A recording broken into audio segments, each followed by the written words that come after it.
Hey there, I'm Fred Dreyer. I'm editor-in-chief of Velo News Magazine. Some of you may know me from my time with the magazine a decade or so ago. Others of you, we may be meeting for the first time.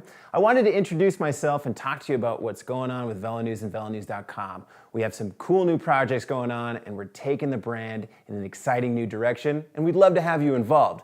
Now, let's get in our time machines for a minute and go back in time about 20 years or so ago. If you were a cycling fan, you had to wait 2 weeks for your hard copy of Velo News to show up in the mailbox just to understand what had gone on in big races like the Tour de France, the World Cup, the Mountain Bike World Championships. Velo News readers were the guys and gals in the group ride who knew the basics of what was going on in the sport. As we all know, things have changed. Most of these races are streamed online. If you have a Twitter handle, you know what happened in the race as soon as it ended.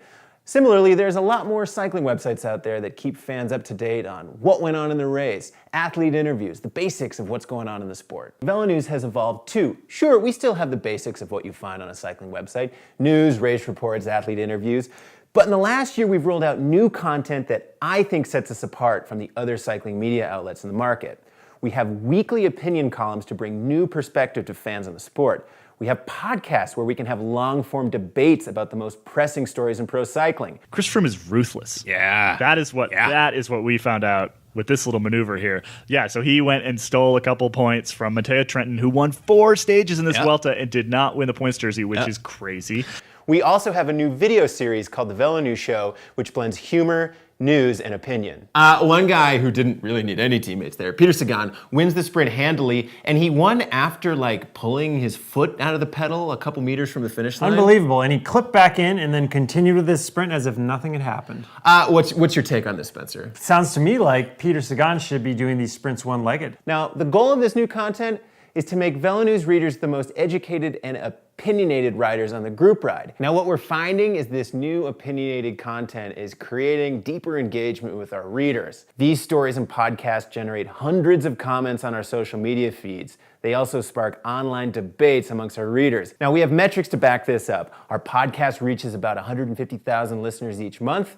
Every month, about 30,000 viewers come to watch the Velo News Show. And during the month of July this year, we had 1.3 million viewers come to VeloNews.com.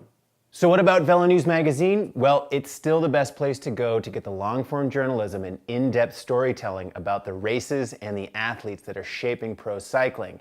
This year, we took readers inside the final few weeks of Tom Boonen's career. We also told them about Joshua Hartman and his amazing comeback to cycling following a crash that nearly took his life. These are the types of stories that impact people's lives and really take them inside the sport.